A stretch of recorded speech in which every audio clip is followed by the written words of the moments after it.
Hey, this is your girl, Alexandra Bernard Simmons, and you're watching Think Like a Boss TV. And when I say think like a boss, I mean becoming a CEO of your life and taking back control. And what that means is we run into a lot of problems, just like in relationships. Today, we're going to try to tackle the topic of relationships, and I have some experts here to actually help me with that. To my right, I have Miss Carolyn. Hi, my name is Carolyn Page, and I run a blog and a YouTube channel called See the Girls Girl, C as in Carolyn, thegirlsgirl.com. And I'm a relationship and dating coach in Philadelphia. Yes, and we have the doctor over here. The doctor's in the house. Hi, everyone. I am Dr. Jamila Codrington. I am a New York State licensed psychologist, and I have a private practice and consulting business that, among many things, focuses on couples and marriage and family therapy. And I absolutely love doing work that can help create unity within our community. And it starts with the family, which starts with marriage and couple. Marriage, couples, and relationships. We need to gather our lives. So let's jump right into this. So, monogamy. Is this a dying idea, or do you feel like people are still striving for monogamous relationships? I think that people still want monogamous relationships because they still want that stability of a family. People still think that, monogamy probably brings this most stability, and younger generations might have different ideas because of things that are changing and things that they may have seen from their parents that they didn't like, and they want to go a different route. But I still think there's a lot of people who still want that stability of a monogamous relationship. Absolutely. Absolutely. What do you think? I do think monogamy is still something that's very appealing in that it is the traditional route. It carries, I think, the most pride when it comes to doing right by your family and even in certain religious communities. But I also am aware that there are, I think, an increasing number of individuals that are looking at non-traditional relationship frameworks. The idea that you can love more than one person at a time and engage in polyamory and have marriages that are open, or have polygamy, in that people are looking for maybe a supportive family lifestyle where they have sister wives. Right. And for many, I think, women of African descent, where it's difficult sometimes to find men, they are starting to think about non-traditional routes. And I think that monogamy is sort of still that gold standard, but there is a lot of sort of burgeoning interest in other relationship styles. Absolutely. As for me, I want no sister wives. But neither do I. But I did interview somebody in a polygamous relationship, and she did state that it just made the household a little bit easier because she had more helps. There were more moms in the house. So we know as women, we just juggle so many things, and she just felt like that was one of the pros. In addition to that, she was bisexual, so I really just think it was kind of to fill both needs in that section. So I was like, okay, for each their own, no judging whatsoever. But that actually brings me to my next question. Do you feel like with this generation, the media, TV, social media has a little influence on that? Because I know there is going to be a show based on side chicks. That's so crazy. And I still can't even wrap my mind around it, that this is a thing that's actually happening and they're actually glorifying someone sleeping with someone else's husband. But do you guys feel like the media is influencing the generation today? I think so, because I think it's tougher to have a monogamous relationship nowadays because of social media, because you can reach out to so many people and there's so many trust issues that can run rampant on social media. Even social media, there's like a hashtag waste her time 2017. Like, what? Yes! Oh my God, you guys don't see these? Hashtag waste his time 2017. Like, for real, this is a hashtag now. It's crazy. Yeah, I think that people aren't believing in monogamy as much as they used to, and I think that I don't want to say that side chicks are becoming more acceptable, but look at Scandal. I mean, their whole show was about her being, a glorified side chick. And I like Scandal, and I love, I can't think of the actress's name, but I love her. Kerry Washington. I was going to say Olivia Pope. Yeah. That's her name. Kerry Washington, I love her, and I love Olivia Pope. Like, I love her style and all that. Right. But, I mean, that's who she is, and I can see that being a reality show just because of how much drama it would bring. And I think that this society feeds on drama. Right. And I think that seeps in, you know? It becomes normal. Yeah, absolutely. What do you think, Doc? So indeed, I think media is probably the most powerful tool for conditioning our minds and conditioning our behaviors. And particularly for young people, they're very susceptible to definitions from series, from social media around what is acceptable inside of a relationship realm.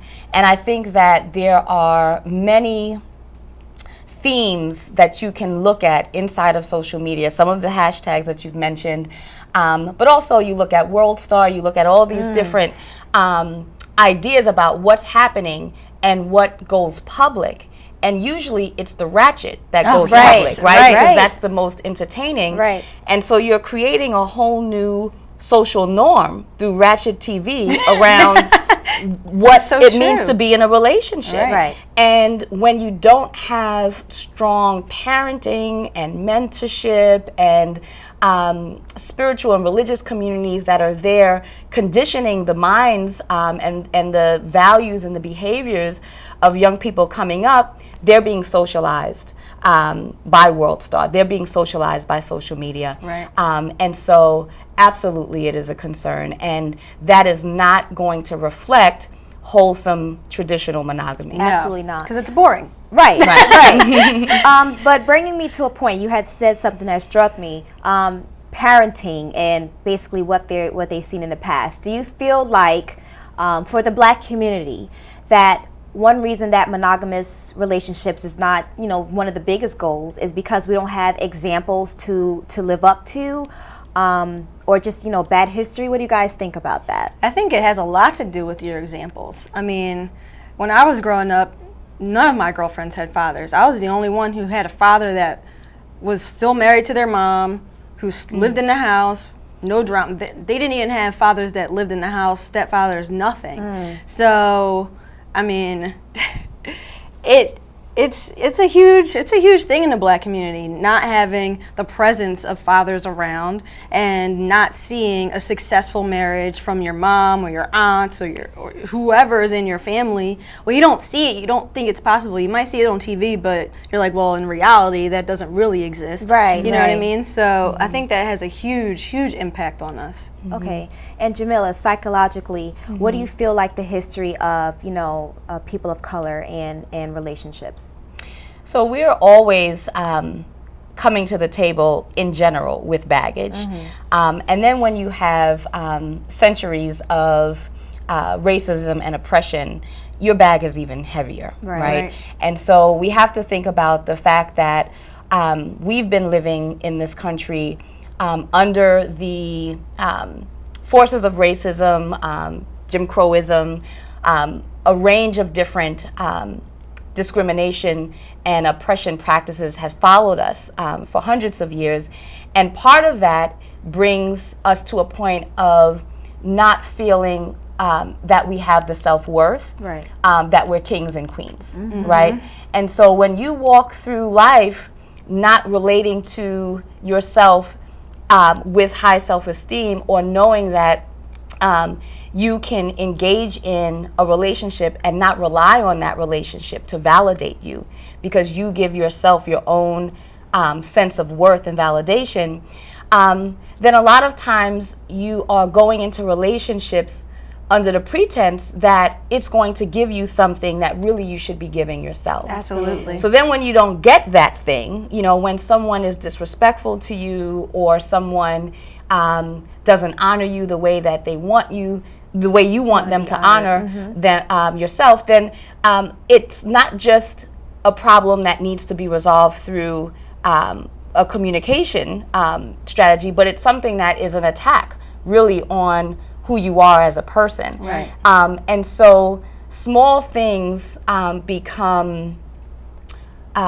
mountains, really, when you think about the ways in which people are bringing a sense of low self-worth, or they're buying into the lie of Black inferiority into the relationship dynamic and looking for their partners to provide that validation.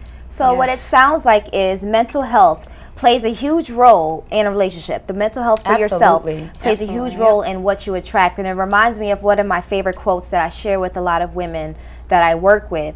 You date at the level of your self-esteem. And what that means is the way that you love yourself radiates outwards. Yes. And you show people the way you're supposed to be treated by the way you treat yourself. Absolutely. And some people are just missing that mark. Both male and females are missing that mark, and we get into these broken relationships as broken people. Right. So I feel like each other. yes, and in the Black community, when you even mention the word, psychology, or go see a psychologist, it's like, oh no, clutch the pearl. Right. I Why should you simply say that? can't. Yeah. Right. You just go to church and get over it. And I think that's something, I feel like in 2016, 2017, that's something that people are more open to. Indeed. Again, because of social media. Again, we're watching our favorite, celebrities die of suicide. Right. So I feel like it is a topic that's being talked about a lot nowadays, but we don't know how important it is to your actual relationship. So that's pretty big. So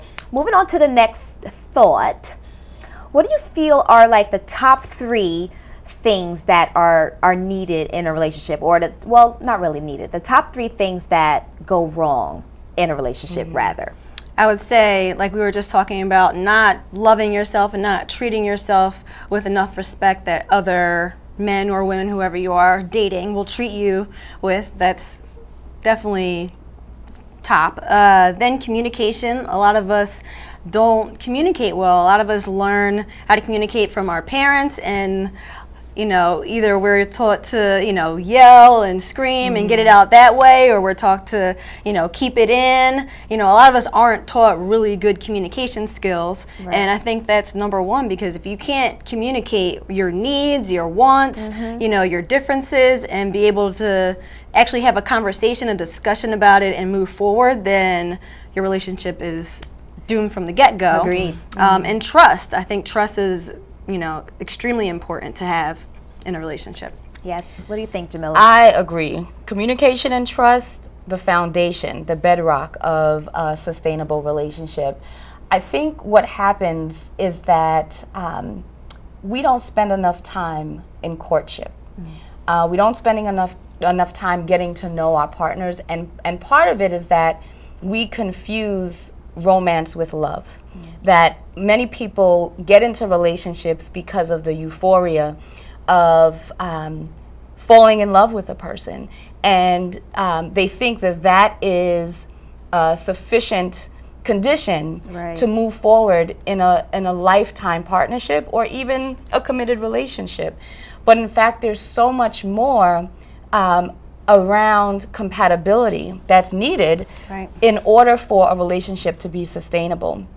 I know that even when you think about the questions that you ask a person when you're dating, or the things that you might talk about when you first meet someone, they're kind of superficial. What do you do? What are your interests? We never ask the tough questions. What's your vision for how to raise children? If my parent was to die and we had to make a decision around relocating so that we can take care of the remaining parent that's left, would you uproot yourself and move with me to another state?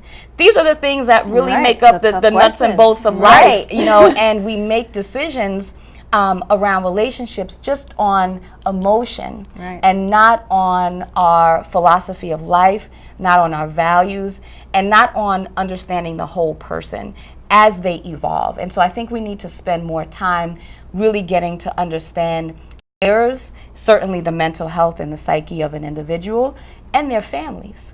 Because you're not just in a relationship with a person or marrying a person, but you're marrying into a family. And there's so much that happens inside of that dynamic with in-laws. Absolutely. Something that you said reminded me of something that I read, I want to say maybe a year ago. There's actually different ways that people show love. I think it's the 5 ways of loving someone. I know one is showing affection, one is acts of service, one is through touch, one is through lavish gifts, Yep. and the last is through spending quality time. Right. So the way that I want to be loved may not be the same way my spouse wants to be Yes. loved. Right. When I love somebody, I am so extra when it comes to gifts. Yeah. Extra. Right. I am like, every gift is so well thought out. It's expensive. It's usually a trip to Hawaii or Right, something. right. Like, I want to show you my appreciation by showing that I'm so thoughtful, Right. and I want to get you something, or we gonna spend time together all the time. So Right. spending time to me, that's love. Right. Whereas someone else may want to be touched all the time. 'Cause Right. touch is very important. Yeah. It is. So I feel like some people need to not really have that conversation, but pay attention Right. to your partner to see what kind of, makes them light up, what makes their soul, catch on fire. Or maybe you could just ask. And some people they don't know the love languages. They don't. Love languages. Right. That's what the Don't. book is. Yep. So to bring it up in a topic of conversation, that would be something good. So write that down, guys. Five love languages. Yes. 5 love languages. Yes. Yep. Big And there deal. are online assessments for that. You don't, if you don't want to spend the time reading the book, there's some questionnaires that just kind of ask you about yourself and your preferences and what makes you feel good, and you can begin to get a sense of your love language. Questionnaires. Yeah. Questionnaires. Right. That's good. So, speaking on, I know we were speaking about trust a little bit, and that was one of the needs in a relationship. Do you think that's actually repairable after one cheats? I think that, It depends. yeah, I think that it is repairable, but it takes a lot. It takes for the person who is cheated on to be able to say, okay, I accept this and I'm going to move forward. Like it takes forgiveness, because if you're going to stick in a relationship where someone's cheated on you, but then you want to punish them, throughout the rest of the relationship for cheating on you, because when you get cheated on, or when anyone hurts That you, betrayal. the betrayal hurts, and a You got lot the of whole times, Lemonade album. When you get cheated on, right? The whole Lemonade album. Like, I'm just going through it. I ain't sorry. But you want to get, sometimes when you're hurt like that, you want to get them back. You want them to hurt like you're hurting. You want them to understand the pain that they put you through. And a lot of people go about that in different ways. But unless you can let that go and move forward, and that's the hardest thing. You have to be able to forgive, and you have to be able to let that go, which is the hardest hurdle. Right. And what do you think, Jamila? So, I think that there are certain things that make it easier to forgive. I think oftentimes people who have children, they have an immense ability to go through acts of forgiveness because they recognize that their relationship is more than just the two individuals, but they're living in the service of family, and they do things for the sake of the children. I don't always recommend that. Because it could be a toxic environment. It can be extremely toxic, and then the Yes. children end up becoming casualties of war, So it doesn't always mean it's a positive thing, but I think there's a greater ability for people to do that when there's something more at stake. I also think that individuals who are very much faith-based and understand that they put their faith in a higher power, they trust in the ability for individuals to change because they know themselves that there's been let's say God, for example, has been forgiving of them and their transgressions. So how can they stand and be completely judgmental of someone else? So they extend grace to their partner because they can see from a spiritual perspective that grace has been extended to them. But I think there is a difference between just remaining in a relationship and philosophically saying, I forgive you, and then having a healthy recovery and repair, which really requires an ability to refrain from being manipulative and controlling and vindictive, and also to not pry Sometimes when you have that first break of infidelity, there's all of these tactics. Right. Now I want your close to everything. Right. Everything. Yes, you want their email account. Right. And so when you have a relationship that's founded on a lack of trust and that doesn't get restored, forgiveness is very difficult and it's not healthy. Right. And that actually brings me to one of my quotes. I remember the last event we had a great tea party, and I was saying to the women there that when we were speaking about relationships, is relationships are the hospitals of the soul. This is where everything comes up in order to be healed. And the question now is your relationship strong enough to heal each other? Right. So that is deep. Yes. That got me through some things. Because I'm like, look, we need you to get stitches or something? What you need? Because you get on my nerves and I cannot deal. Yes. Okay, but now, just because we're on the subject, why do you guys think women cheat? I think we have, and I'm not speaking for all women, right. But I certainly think that women are wired differently. I think that for many women, there are psychological reasons that are the foundation of cheating, more so than maybe just the physical and the sexual. That tends to be more often the case for men. The idea of being honored, being appreciated, yes, I think having that's what I was gonna someone spend time with you, tend to you, see the queen in you.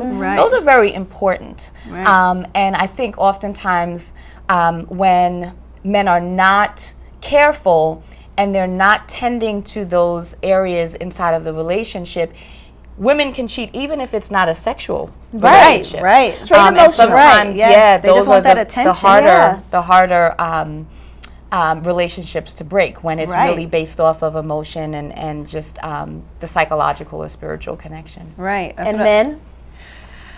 Well, is it just a turn up? I feel like I think a lot of men might not be ready to be in a committed relationship, and they jump in. A lot of men can be convinced into being in relationships before they're ready. Indeed. And they may not be mature enough or ready for a monogamous relationship, and they're not going to be honest about that, and it comes out in different ways. In more long-term committed relationships, I think sometimes it's just a lack of communication, and you might feel like you're not connected with your partner anymore. I think that's more when you're in a long-term committed relationship where you don't feel connected with your partner anymore. And a lot of men do this same thing for attention. Another woman shows them that attention, strokes their ego. That was girls. Wait for you to say that. That's really integral in a relationship with a guy. They like to feel appreciated in that way. They like to feel like men. Like they like to feel appreciated as well. And sometimes women, we miss the mark, and they find that elsewhere. As soon as someone gives them a compliment, as soon as someone shows them that type of attention, because women, guess what? We're used to getting complimented. But when a man gets complimented, he's like, oh, okay, shorty, And then now that attention goes elsewhere. So I did a video on compliments not too long ago because complimenting men, because it's so important, and women forget sometimes to give their men those compliments, to tell them they look good, to tell them they feel safe and protected around them, to make them feel like they're doing their man job. You know what I mean? So I think that's something that women forget about sometimes. No, I think that's a great point. They love to feel appreciated. Yes. So last question, just to kind of tie everything up. How do you feel the relationship with your parent helps you for your future relationships? For example, you have mama's boys, and then you have guys that hate their moms. Right? Those are dangerous. Those are dangerous. Never date a guy who hates his mom. Because the way that relationship with his mother is usually the way that relationship is with their spouse. Same with girls and their dads. You end up marrying someone that's like your father or the opposite of your father. For me, my father spoiled me rotten. Me too.